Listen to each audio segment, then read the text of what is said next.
Thank you very much. Chair recognizes Mr. Gates for his 5 minutes. The Nonpartisan Government Accountability Office issues a report in June of 2016, Firearms Data. The ATF did not always comply with the Appropriations Act restriction and should better adhere to its policies. Mr. Wilcox, you're the witness the Democrats have invited here today. Are you familiar with that report? I am. And does the fact that the ATF broke the law concern you? The report, I believe, supported ATF's action in cataloging records to stop crime. I'll read from it. It says, a technical defect allows ATF agents to access data, including purchaser data, beyond what ATF policy permits. Do you take any umbrage with that conclusion? ATF has been collecting out-of-business records pursuant to a law signed by Ronald Reagan, and President Trump digitized more records than any other president. I don't care who did it. I'm just worried about the impact on my citizens. And I would acknowledge there may be Republican presidents who didn't do enough in the 80s to protect our gun rights. But on this finding, the ATF had to delete 252 million records, didn't they?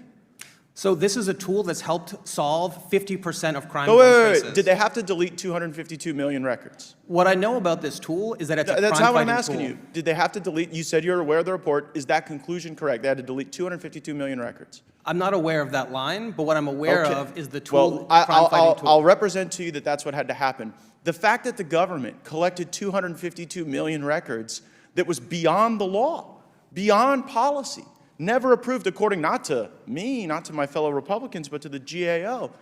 Should that be concerning to us, that scope of records being collected? ATF's collection of out-of-business records was fully compliant with the law. That's not what the GAO said, so you disagree with the GAO report. Well, there's 2 points they made. One is the collection of out-of-business paper records that FFLs keep. The second piece was the collection of electronic records that FFLs keep.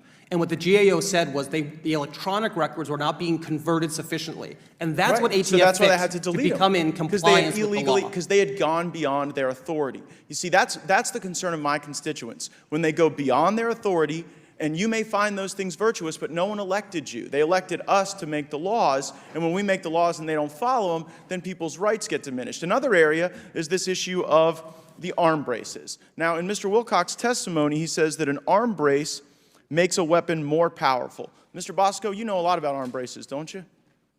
I do. Do arm braces make firearms more powerful?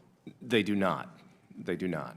Does it concern you that the witness that the Democrats brought would make such a claim that is obviously disproven by any utilization of those arm braces? I hope that my testimony today can help everyone here understand that the brace does nothing to make the weapon any more dangerous than it already is.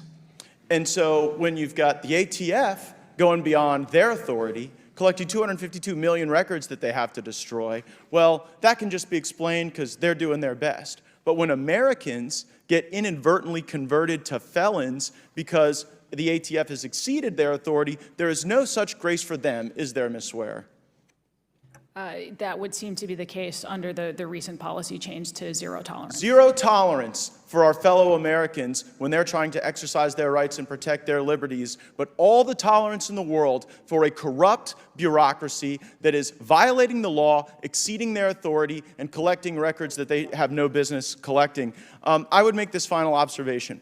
I had the great privilege to spend 2 years on the House Judiciary Committee with the gentlelady from Missouri, and while she and I disagree strongly on this issue, her beliefs are sincere, and they are strong, and they are powerful, particularly when she expresses them. And so when she says to people that she wants to defund the police, she means it.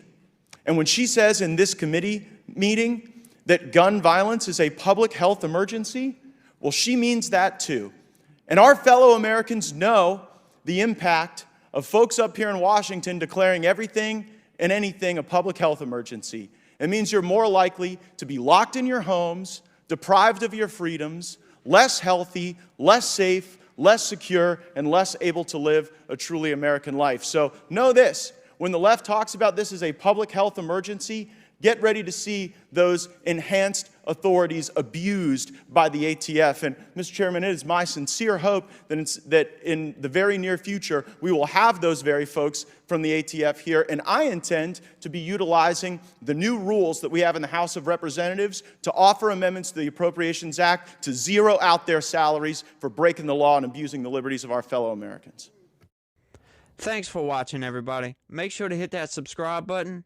Turn on your notifications so every time I put out a video, you can know about it. It'll come up in your feed. Hit that like button if you liked it. And be positive. Peace.